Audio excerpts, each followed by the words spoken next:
La siguiente entrevista se realizó en el marco del curso virtual de gestión de riesgo de desastres para el sector minero energético, dirigido a funcionarios y contratistas del Ministerio de Minas y Energía, sus entidades adscritas, profesionales de otras entidades, empresas y gremios. Este curso se llevó a cabo en el primer semestre del 2021, en el marco del convenio de cooperación suscrito con el Programa de las Naciones Unidas para el Desarrollo PNUD.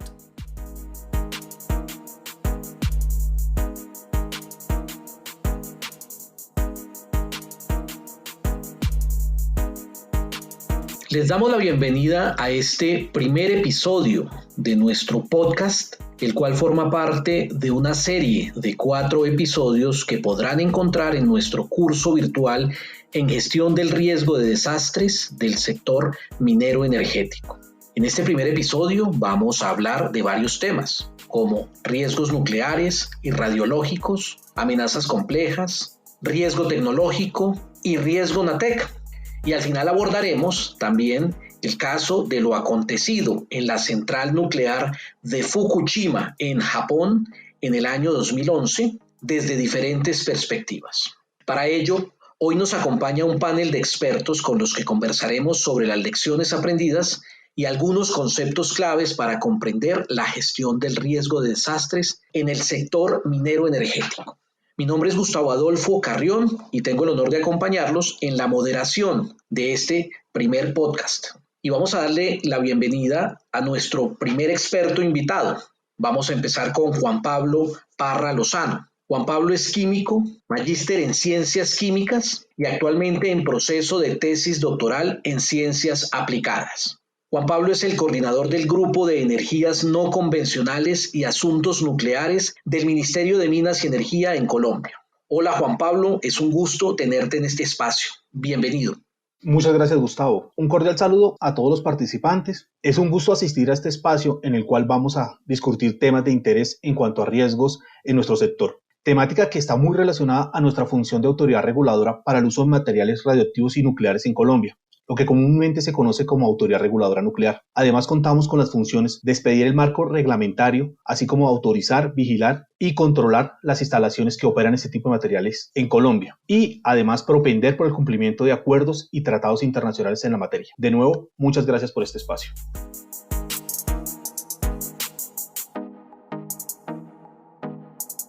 Muchas gracias Juan Pablo por esa introducción. Ya entrando en materia, nos gustaría empezar con la siguiente pregunta. Juan Pablo, ¿bajo qué condiciones o circunstancias el uso de materiales nucleares y radiológicos puede convertirse en un peligro, en una amenaza o en un riesgo? Algunas de las condiciones más relevantes por las cuales la probabilidad de riesgo o la amenaza aumenta en el uso de materiales radioactivos y nucleares y que conducirían a situaciones de riesgo son la pérdida del control de material nuclear o radioactivo, ya sea por errores humanos o fallo en las barreras de contención dispuestas en el ambiente donde se manipulan dichos materiales, los intentos de robo o sabotaje en las instalaciones o en el transporte de estos materiales, la gestión inadecuada de los materiales radioactivos y nucleares cuando son declarados como desechos. Todas estas situaciones pueden repercutir en la sociedad y en el ambiente. Sin embargo, es de precisar que estas situaciones son analizadas en el proceso de autorización para el uso de los materiales radioactivos y nucleares por parte de la autoridad reguladora. Y entre los requisitos que tenemos establecidos se encuentra un documento denominado Evaluación de Seguridad y en lo que se considera la base de diseño de la instalación, con el fin de implementar las acciones que reduzcan al mínimo la frecuencia en que se puedan producir fallos y controlar o mitigar las consecuencias de estos. Actualmente todas las instalaciones que utilizan materiales radioactivos y nucleares en Colombia cuentan con una evaluación de seguridad y un plan de emergencias radiológicas de la instalación, además de un manual de seguridad física de acuerdo a la categoría o riesgo del material que utilizan. Muchas gracias Juan Pablo por tus respuestas que nos dan un muy buen inicio a esta conversación alrededor de temas como la evaluación de la seguridad, la pérdida de control de material y otros temas sobre los cuales seguiremos conversando. En este podcast también nos acompaña la doctora Ana María Cruz, quien es profesora de la Universidad de Kioto en Japón y directora del Laboratorio de Gestión de Riesgos de Desastres en el Centro de Sistemas de Reducción de Desastres, perteneciente al Instituto de Investigación para la Prevención de Desastres, Disaster Prevention Research Institute, de la Universidad de Kioto. La doctora Ana María cuenta con estudios de ingeniería química y tiene un doctorado en ingeniería ambiental de la Universidad de Tulane en Nueva Orleans, Estados Unidos. Es experta internacional en gestión de riesgos industriales y planificación de emergencias para desastres naturales y tecnológicos conjuntos, lo que denominamos en el curso Riesgos NATEC. También ha trabajado en los sectores público y privado, en la academia y con el gobierno a nivel local e internacional en 4 continentes. Ana María, muchísimas gracias por participar en este podcast y bienvenida. Muy buenas tardes o buenas noches a todos. Es un placer para mí participar en este podcast dedicado a la gestión del riesgo de desastres del sector minero energético. Pienso que es un momento oportuno en Colombia de empezar a gestionar este tipo de riesgo, no solamente por el hecho de reducir el riesgo a la empresa, pero también a los ciudadanos en el territorio. Y de esta manera también esperemos que poder avanzar en el sector. Al prevenir accidentes también se reducen las pérdidas y pienso que se puede trabajar de una forma más eficiente. Muchas gracias.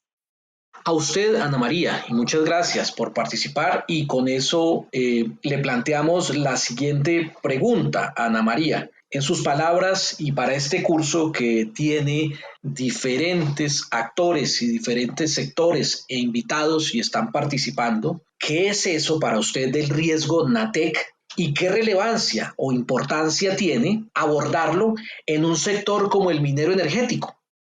Bueno, Gustavo, muchísimas gracias por esa pregunta. NATEC viene de las palabras en inglés de natural, que se refiere a natural, y technological, que se refiere a tecnológico, y básicamente se refiere a accidentes tecnológicos causados por eventos de origen natural, que en inglés es Natural Hazard Triggered Technological Accidents. La importancia de la gestión de riesgo de tipo NATEC se está viendo cada día más por muchas razones. Por una razón, por la aproximación de la industria y los sectores urbanos hacen que cada día hay más riesgo, digamos, de accidentes químicos que puedan afectar a la población, pero más que todo es la aglomeración de personas y de centros urbanos en zonas donde pueden ocurrir eventos de origen natural, tales como terremotos, tsunami, inundaciones, etc. Ahora, la importancia de abordarlo en el sector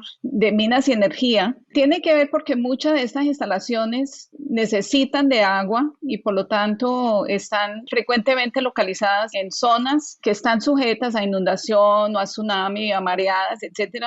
Y los eventos que han ocurrido a través de muchos países en el mundo, pues demuestran que es un riesgo que debemos ponerle más atención. Muchas gracias, Ana María. Y como ven ustedes, pues ya entramos en este podcast y hemos entrado en los temas de interés de este primer módulo, sobre todo tratar de entender de manera mucho más específica en qué consisten esos riesgos NATEC, la relación que existe con el tema de la aglomeración y la relación entre eventos naturales, fenómenos naturales y riesgos que tengan que ver con fenómenos naturales y la relación con este tipo de riesgos, lo cual nos plantea un panorama muy importante y muy necesario para abordarlo en el sector minero energético. Dando seguimiento, digamos, al tema, va una tercera pregunta que yo quisiera proponer que la responda primero Juan Pablo, y si la doctora Ana María quiere intervenir, pues con mucho gusto. La pregunta es la siguiente. Juan Pablo, ¿cuál es el panorama que hoy tiene el país respecto a materiales nucleares y radiológicos? ¿Y cuál es el rol del sector en la gestión de los riesgos que de allí derivan? El panorama es bastante prometedor. Desde 1960, Colombia es miembro del Organismo Internacional de Energía Atómica y cuenta con más de 60 años de experiencia en el manejo de materiales nucleares y radioactivos, que han servido en diversas aplicaciones, cuya justificación ha permitido que se haya mejorado la calidad de vida de la población y los procesos en diversos sectores como la salud, la industria e investigación. En Colombia contamos actualmente con cerca de 520 instalaciones que utilizan este tipo de materiales, contribuyendo de esta forma al desarrollo económico global del país, y actualmente constituye el sector nuclear aproximadamente el 0.25% del Producto Interno Bruto Nacional. Es así como el sector nuclear nacional tiende a diversificarse en conjunto con el sector minero-energético, desde varias aristas. Por ejemplo, tenemos estudios en la evaluación de las posibilidades para la extracción de materiales de minerales fisionables, como el uranio, también la realización de estudios que permitan analizar la inclusión de la energía nuclear en la matriz energética, dado que es una energía no convencional y que en su proceso innato de operación no emite gases de efecto invernadero y pueden contribuir a los esfuerzos que el país está ejecutando para reducir la huella de carbono y cumplir con el Acuerdo de París. El diagnóstico de nuevas tecnologías, de los pequeños reactores modulares, microreactores, que permitiría que las zonas no interconectadas puedan acceder al suministro de fluido eléctrico, mejorando la calidad de vida de las poblaciones. Es así como también en el marco del sector de salud se viene evaluando ir más allá de los tratamientos con radiofármacos, ya que hemos visto la necesidad creciente de optar por la producción de radiofármacos a nivel nacional. Esto se hace a través de un reactor de investigaciones. Ya en el aspecto de riesgos, como les mencionaba anteriormente, nuestras instalaciones, una vez se van a autorizar para el uso de los materiales radioactivos y nucleares, deben presentar ante la autoridad reguladora una evaluación de seguridad. Es así como todas nuestras instalaciones cuentan con estas evaluaciones de seguridad. Más allá, ya a nivel nacional, se encuentra en estructuración el Plan Nacional de Emergencias Radiológicas en Colombia. Además, ya está incluido dentro de la formulación de la política pública del riesgo de desastres del sector minero-energético colombiano en la visión 2020-2050, el riesgo radiológico. Juan Pablo, muchas gracias. No sé si la doctora Ana María quiera intervenir. Gustavo, muchas gracias, y Juan Pablo, muchas gracias. Pues para mí es muy importante ver el desarrollo que se está haciendo en Colombia y la trayectoria que ya tiene Colombia en el manejo de materiales radioactivos y nucleares. Y pienso que después de esta charla hoy y en el trabajo que se está haciendo ahora en la gestión de este tipo de riesgo y por la discusión que se va a hacer hoy, yo creo que uno de los asuntos que se deben mirar con más cuidado va a ser qué tan bien estamos preparados para tener en cuenta eventos tales como terremotos o inundaciones que podrían desencadenar accidentes en el manejo de este tipo de sustancias. Muchas gracias a los dos por sus intervenciones. Un panorama muy interesante el que plantea Juan Pablo sobre los temas, y muy interesante también cómo este tema tiene que ver directamente con otros asuntos que abordaremos en el curso, como el cumplimiento del Acuerdo de París, el aporte, digamos, a la reducción de la huella de carbono y otros elementos como lo señala Juan Pablo. Ana María, usted mencionaba también que hay un reconocimiento que usted hace de la trayectoria de Colombia y que hay que pensar en qué tan preparados estamos frente al tipo de desastres que pueda surgir con lo que plantea Juan Pablo respecto a estos riesgos radiológicos y otros. Yo quisiera preguntarle a Ana María y también a Juan Pablo, si quiere complementar, ¿por qué es importante la gestión de riesgos NATEC y cómo en esa misma lógica de panorama para Colombia cree usted que es la perspectiva para el país o para Latinoamérica en términos de riesgos NATEC en frecuencias, peligros e impactos ambientales? Para dar un poco de contexto con respecto a los eventos NATEC, digamos, a nivel mundial, el número de accidentes naturales ha ido incrementando desde los años 50 más o menos, donde los países de Asia, pero también los países de América Latina, han sufrido un incremento bastante grande. Pero lo que es más sorprendente es que también los desastres de origen tecnológico también han ido en aumento, tanto en Asia como en las Américas. Esta combinación de eventos también ha detonado un incremento en el número de eventos de tipo NATEC. Realmente ocurren anualmente, de acuerdo a estudios que han mirado diferentes bases de datos, de un 3 a 7% de accidentes anuales involucrando sustancias químicas, radiológicas, etcétera, a nivel mundial. Con el cambio climático es posible que esto se va a ver en aumento y ya por ejemplo, en Estados Unidos se ve una clara tendencia al aumento, particularmente debido a los huracanes. En Colombia, como saben, recientemente San Andrés se vio afectado por un huracán y este tipo de eventos pues se va a ver en incremento en los próximos años. Inundaciones, deslizamientos de tierra, etcétera.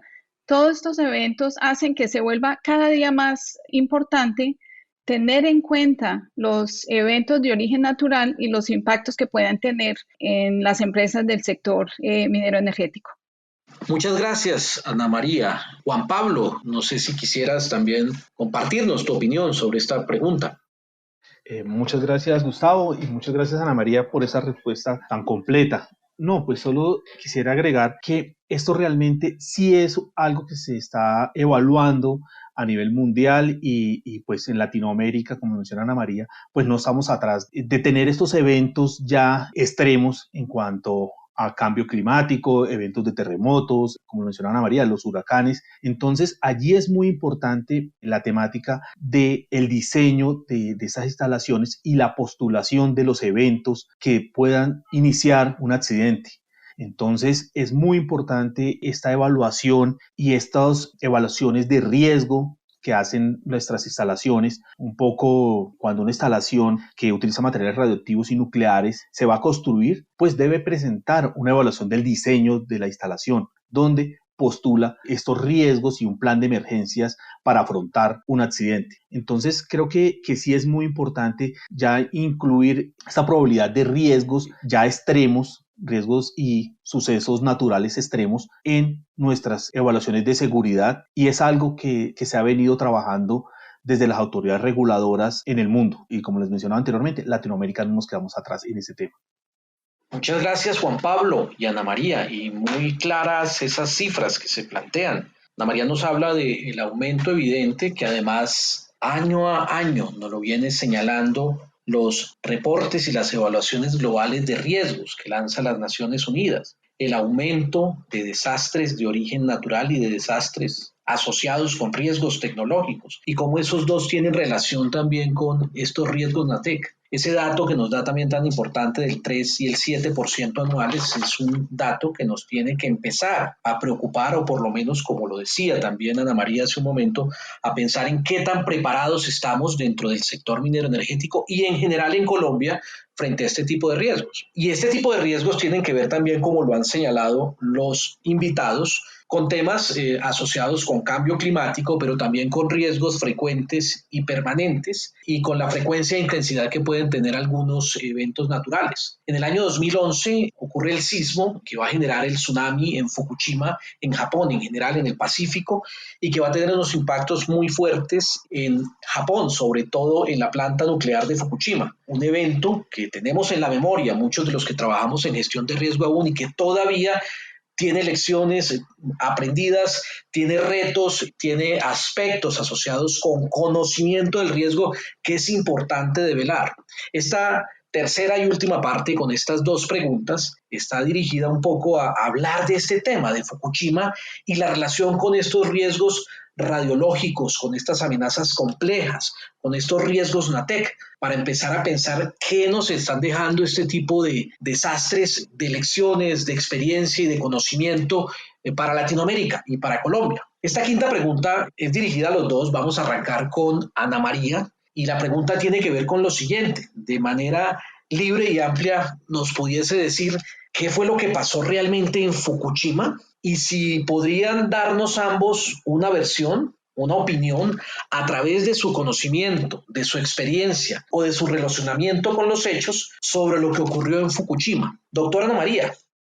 Sí, Gustavo, muchísimas gracias. El accidente nuclear de Fukushima en Japón en el 2011 se desencadenó primero que todo por el terremoto que afectó el suministro de energía eléctrica a varias de los reactores, y el tsunami que ocurrió más o menos unos 45 minutos después del terremoto inundó los generadores de diésel que se usan para, como digamos, segundo nivel de protección de la planta, y dejó, o sea, no solamente afectó la posibilidad de proveer enfriamiento, pero también afectó la posibilidad de control y funcionamiento de la planta misma. entre los puntos que quisiera resaltar con respecto al accidente en Fukushima, tengo 3 puntos. 1, pues el accidente mismo. 2, la falta de preparación para accidentes que son considerados eventos de muy baja probabilidad, pero obviamente de muy alta consecuencia.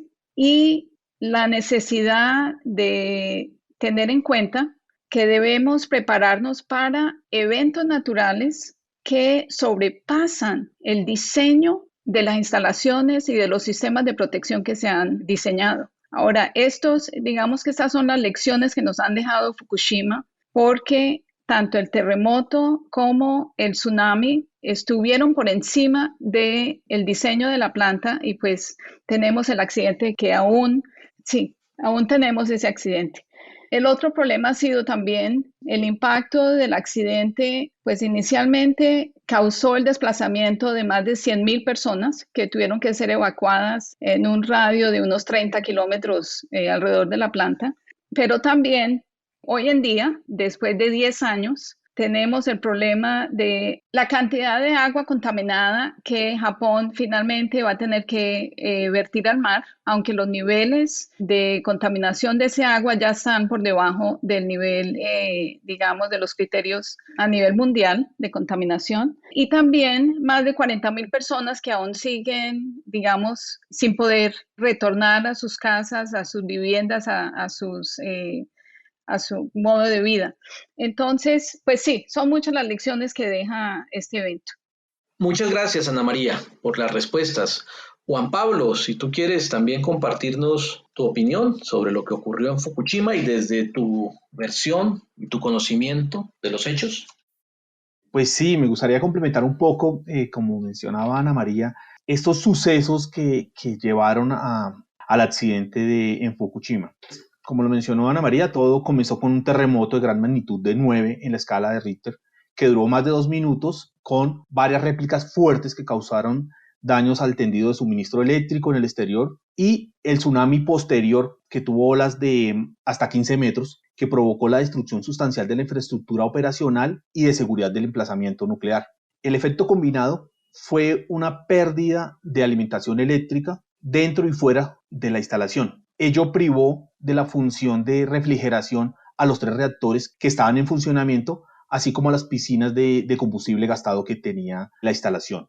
Las otras 4 centrales nucleares situadas a lo largo de la costa también se vieron afectadas por el terremoto y el tsunami en diferentes grados. Sin embargo, todos los reactores que estaban en funcionamiento en esas centrales pararon de forma segura. Se siguieron los procedimientos que se habían contemplado para casos severos, pero después de 24 horas después del apagón y pese a los esfuerzos de los operadores de la central nuclear de Fukushima por mantener el control, los núcleos de los reactores de las unidades 1 a 3 se sobrecalentaron, el combustible nuclear se fundió y las 3 vasijas de contención se fracturaron. El hidrógeno escapó de las vasijas a presión de los reactores, que provocó explosiones en los edificios de los reactores de las unidades 1, 3 y 4, causando daños a las estructuras, al equipo y lesiones al personal. Por esto, la central dejó escapar radionúcleos a la atmósfera que se depositaron en la tierra y el océano. Como lo mencionaba Ana María, hubo emisiones directas al mar. Los habitantes de 20 kilómetros a la redonda y de otras zonas designadas fueron evacuados, y los que encontraban en un radio de 20 y 30 kilómetros recibieron la instrucción de permanecer en espacios interiores, y más tarde se aconsejó evacuar la zona voluntariamente. Realmente este accidente y la vulnerabilidad de la central a sucesos externos se evidenció en el diseño originario. El peligro sísmico y las olas de tsunami se habían considerado y se habían evaluado principalmente cuando se diseñó la instalación sobre la base de registros sísmicos históricos y de los datos sobre tsunamis recientes en Japón. En esta evaluación original de la construcción de la instalación no se tuvo suficientemente en cuenta los criterios tectónicos, geológicos, y no se realizó una reevaluación de dichos criterios. Antes del terremoto, la fosa de Japón estaba clasificada como una zona de subducción con frecuentes terremotos de magnitud 8. Los científicos japoneses no consideraban creíble que se pudiera producir un terremoto de magnitud 9 frente a la costa de la prefectura de Fukushima, donde estaba ubicado la central nuclear. Sin embargo, en zonas diferentes con entornos tectónicos parecidos, sí se habían registrado terremotos de magnitudes de ese orden o superiores. Entonces, es muy importante, como lo mencionaba Ana María, incluir en esas evaluaciones de diseño de las instalaciones estos sucesos naturales extremos. Es muy importante ver cómo la instalación tenía y debió haber evaluado la capacidad de cumplir y de responder a estos eventos extremos que se presentaran de una manera simultánea. Creo que allí es donde realmente radica el tema y es la lección aprendida que nos deja más grande Fukushima, es eso, la evaluación de la simultaneidad de eventos extremos. Muchísimas gracias, Juan Pablo. Y con la última parte, das introducción a la última pregunta sobre las lecciones aprendidas. Digamos que en el caso de Fukushima hay muchos temas que para el mismo Japón y para la misma discusión internacional sobre gestión de riesgos de desastres sirven para diferentes sectores. Quisiera preguntarles ahorita, como para cerrar este podcast y lanzar esta última pregunta, retomando lo que ya está planteando Juan Pablo, ¿cuáles serían esas lecciones que nos deja este evento, el de Fukushima, para la gestión de riesgos radiológicos, nucleares y de riesgos NATEC en el sector minero energético, ya sea en Colombia o en Latinoamérica? ¿Cuáles serían esas lecciones para nuestra región? Y arrancamos al revés. Juan Pablo, tienes la palabra y luego Ana María. Sí, pues como lo mencionaba anteriormente, son varias las lecciones que nos deja el evento de Fukushima, dentro de los cuales me permito resaltar un poco. Los datos históricos a veces no son suficientes a la hora de establecer las bases de diseño de las instalaciones nucleares y radioactivas. Actualmente contamos con modelos de predicción y simulaciones que permitirían mejorar las condiciones de las instalaciones ante un evento. También la reevaluación de la seguridad en las instalaciones es un proceso continuo y que debe mantenerse actualizado periódicamente para tener en cuenta los adelantos en los conocimientos y las medidas correctivas o compensatorias necesarias que deben adoptarse con prontitud. También en sucesos iniciadores naturales se deben tener en cuenta las posibilidades de que estos ocurran de una forma combinada, ya sea simultáneamente o secuencialmente, y que sus efectos combinados en una central nuclear se tengan. Y en esa evaluación se deben tener en cuenta también los efectos en distintas unidades en una central nuclear.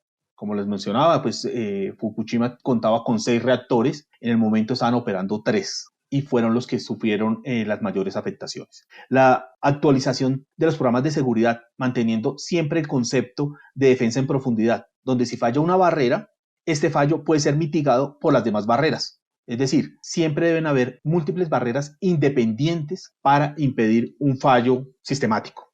También deben establecerse sistemas de refrigeración robustos y fiables para la evacuación del calor residual, que puedan funcionar tanto en condiciones previstas en la base de diseño como las que sobrepasan esa base de diseño. Además, la capacitación, los ejercicios y los simulacros deben incluir las condiciones postuladas para un accidente severo a fin de asegurarse que los operadores estén preparados lo mejor posible, así como los primeros respondedores ante una emergencia o un accidente nuclear. A fin de promover y reforzar la cultura de la seguridad, las personas y las organizaciones deben siempre cuestionar o reexaminar continuamente los supuestos postulados con respecto a la seguridad nuclear y las consecuencias de las decisiones y medidas que pueden repercutir en ella.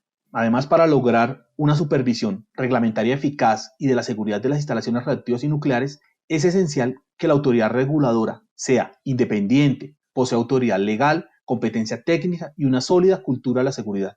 Además, deben existir disposiciones para ayudar a los responsables a las decisiones frente al público y a otras personas, por ejemplo el personal médico, a comprender realmente los peligros radiológicos para la salud que se dan en una emergencia nuclear, a fin de que se adopten las decisiones fundamentales con respecto a las medidas protectoras. Asimismo, se deben contar con disposiciones para responder a las preocupaciones de la población a escala local, nacional e internacional. Por eso es muy importante la comunicación. Eso es uno de los aspectos más relevantes en Fukushima. Si vemos realmente la afectación como tal en cuanto a problemas radiológicos, no es tan grande como realmente la comunicación y la información que salió fuera de Japón y la información que se le dio a la población en el momento del accidente. Entonces es muy importante este tema de la comunicación. También el accidente de Fukushima también llevó un poco a reevaluar a todo el sector nuclear. Realmente y siempre se ha manejado que el sector nuclear es uno de los sectores más seguros y tiende a aprender de estos accidentes. Fukushima fue el accidente más grande desde Chernobyl del 86. Sin embargo, Chernobyl estuvo más orientado a una falla operacional. En cambio, Fukushima está más orientado a inconvenientes en la evaluación del diseño y cómo se evaluaba ese diseño y se revisaba la seguridad frente a eventos extremos. Entonces, una de las grandes lecciones que tuvo Fukushima es que llevó a evaluar la resistencia de todas las centrales nucleares a nivel mundial. En Iberoamérica no hemos sido ajenos al tema. Colombia pertenece al Foro Iberoamericano de Organismos Reguladores Radiológicos y Nucleares, foro.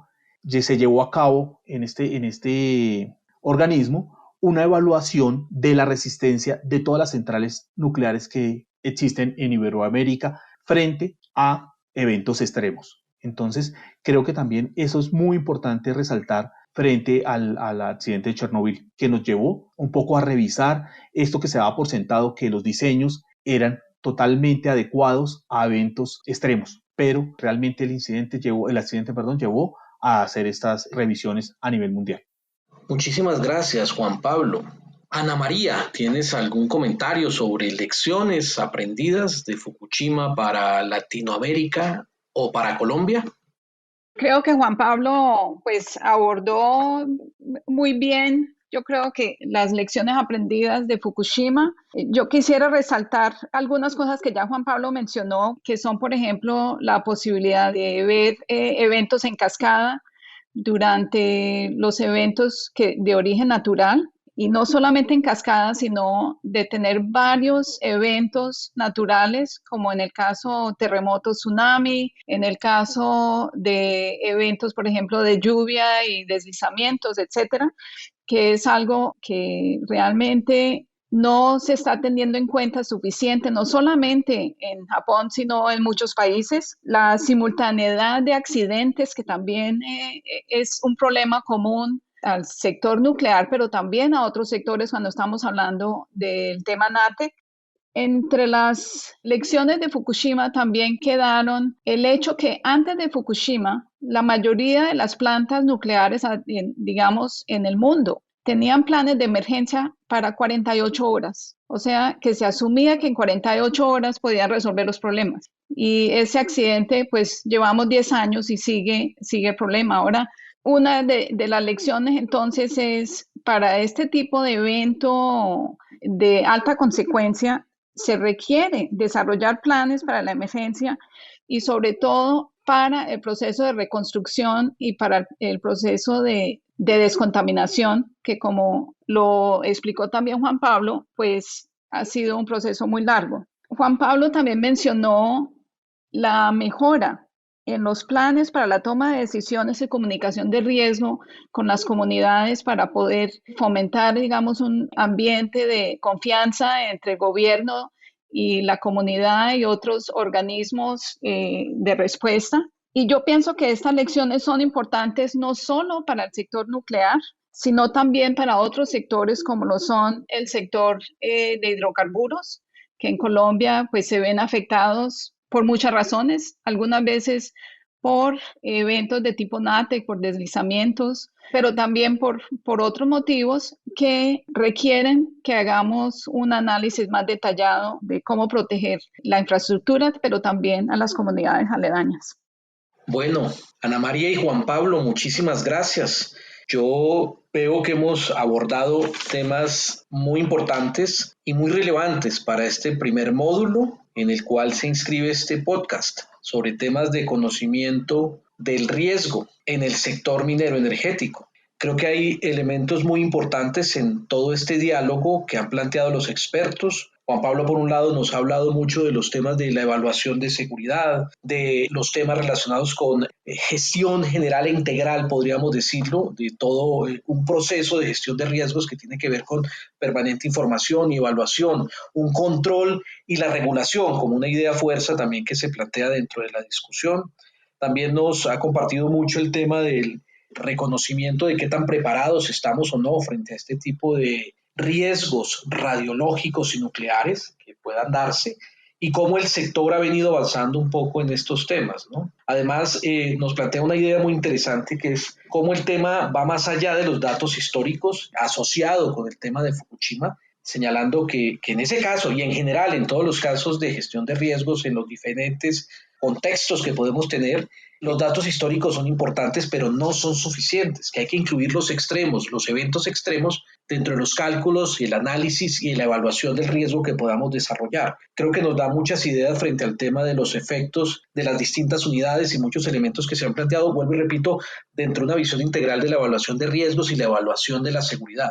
Por su parte, la doctora Ana María nos ha planteado de manera muy clara la importancia de los riesgos NATEC, la relación que existe frente al tema de la cercanía cada vez más fuerte y más estrecha entre industria, zonas urbanas, aglomeración, consumo de recursos naturales, el agua, pero también en relación con eventos naturales que pueden ser mucho más desastrosos y que las cifras también nos señalan que eventos y riesgos y sobre todo desastres de origen natural son cada vez más fuertes. Los desastres también tecnológicos son cada vez más importantes y por lo tanto hay que prestarle mucha atención al riesgo NATEC. Me parece que esa es una idea también importante que plantea una relación con lo que señala Juan Pablo, en que los eventos naturales que pueden sobrepasar este tema y que pueden sobrepasar la capacidad que tenga un sector y por lo tanto amplía la idea un poco de incluir los extremos.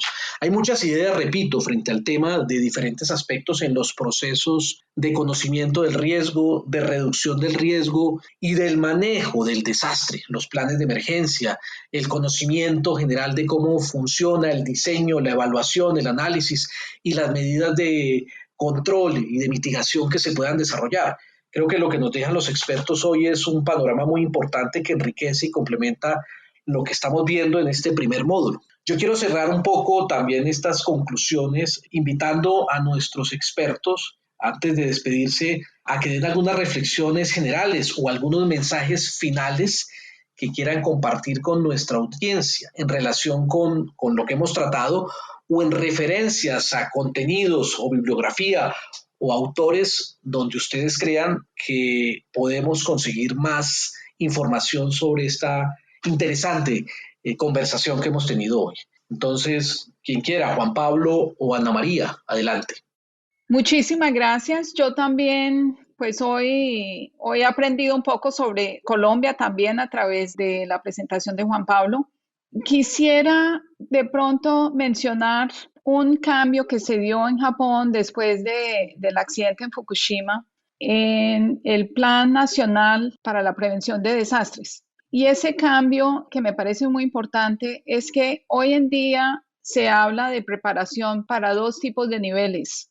Un nivel es la preparación para eventos que, digamos, ocurren cada 10 años a cada 100 años, donde se combinan medidas estructurales para la protección, diques, digamos, los códigos sismoresistentes para los edificios, etcétera.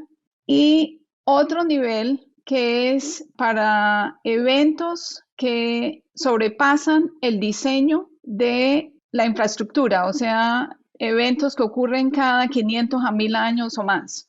En ese caso, pues igualmente protegemos hasta donde es económicamente, digamos, posible con medidas de tipo de infraestructura, pero sobre todo la importancia de la educación, no solamente de las entidades, pero también del público, del gobierno, de los ciudadanos, en cuanto a las medidas de emergencia, las medidas de prevención que se pueden tomar para poder salvar vidas y desarrollar resiliencia frente a los desastres naturales. Y yo creo que es un enfoque un poco diferente. Quiere decir que sabemos que no podemos prevenir todos los desastres, entonces estemos preparados también para esos eventos que son, como dice Gustavo, extremos y de esta manera poder recuperarnos después de un desastre natural en forma, digamos, más rápido y con menos sufrimiento. Gracias, Ana María. Pues también un poco quisiera dejar unas últimas reflexiones sobre el tema y como lo decía Ana María, realmente el accidente de Fukushima explica cómo un evento natural extremo combinado con problemas operativos y de diseño de la instalación condujo a un accidente nuclear severo. Realmente, pues Fukushima es una instalación que inició a operar en los años 70. Entonces, claro, nos muestra que debemos estar evaluando, hacer evaluaciones de seguridad pertinentes y un poco adaptarlas, revisarlas a los contextos. Entonces, como lo decía Ana María durante la conversación que hemos tenido, el cambio climático, hemos tenido eventos extremos, entonces esas instalaciones deben revisar y pues generalmente ya todas las instalaciones que realmente tengamos en funcionamiento en nuestro sector minero energético, se debería evaluar esas condiciones de diseño de la instalación y ver si estaba contemplado un evento extremo.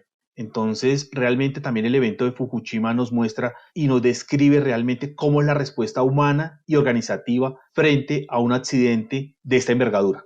Entonces vimos, y como lo menciona Ana María, el mismo Japón ha tenido cambios en su manera de concebir y de atender emergencias. Entonces, creo que realmente eso es una enseñanza muy importante de Fukushima que nos ha llevado a reevaluar lo que teníamos y cómo teníamos concebido el tema de la seguridad. Y estos eventos iniciadores que tal vez cuando se diseñaron estas instalaciones no se tenía previsto eventos de estas magnitudes. Entonces creo que estos planes de emergencia, los planes de emergencia, las evaluaciones de seguridad se deben ir ajustando en todo el sector, no únicamente en el sector nuclear, sino en todos los sectores a esta nueva realidad donde se nos están presentando cada vez eventos naturales extremos. Entonces también es importante resaltar que Fukushima también presentó en el sector nuclear realmente una prueba severa para la protección radiológica, ya que pues los trabajadores estuvieron expuestos a una situación totalmente imprevista y que no se había visto, y pues realmente estuvieron expuestos a grandes cantidades de sustancias radioactivas que se liberaron tanto al medio ambiente y pues que pudieron exponer al público y a los hábitats naturales. Realmente los estudios que se han hecho mostraron que el accidente parece no haber dado lugar a una dosis de radiación relativamente grande. Realmente la mayoría de trabajadores, la radiación que recibieron estaban dentro de los límites de dosis reglamentarios y la mayoría de los residentes del área también estuvieron expuestos a una tasa de dosis de radiación de bajo nivel comparable a los fondos de radiación naturales. Entonces, también se ha concluido que no se produjeron efectos tempranos en la salud, pues tampoco a la fecha tampoco se pueden atribuir efectos tardíos en la salud por la radiación. Pero también el accidente reveló insuficiencias en la reglamentación, en la cultura de la seguridad y en el diseño de las instalaciones. Vuelvo un poco allí. Es muy importante ese diseño y que realmente cuando estemos pensando en nuestras instalaciones, en nuestro sector, veamos si estamos pensando en eventos extremos. Entonces, como lo mencionaba Ana María, es muy importante. Y un poco ya viendo cómo Colombia afrontó el tema de Fukushima, les puedo comentar que en el 2011, a las pocas semanas de acontecido el evento, la Fuerza Aérea Colombiana dispuso un avión para repatriar a los connacionales que estaban viviendo en la zona y que quisieran regresar al país. Entonces la autoridad reguladora colombiana, en cabeza del Ministerio de Minas y Energía y en apoyo del Servicio Geológico Colombiano, montó todo un plan al momento de llegar las aeronaves a fin de monitorear la posible exposición de las personas. Todo esto se hizo en el aeropuerto de Catam. Al igual se realizaron las mediciones de los equipajes, incluso el avión se monitoreó al interior del avión y no se encontraron niveles que fueran objeto de investigación.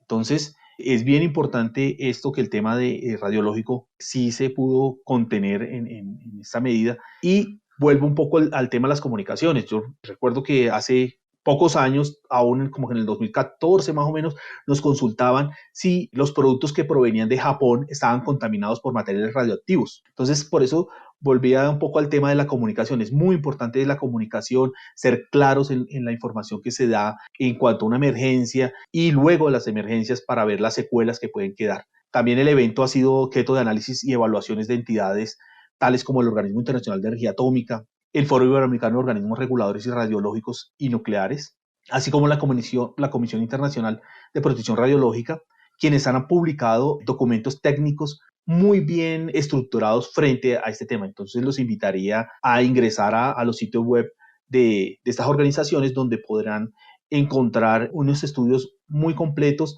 frente al suceso de Fukushima. Entonces, muchísimas gracias de nuevo por esta invitación.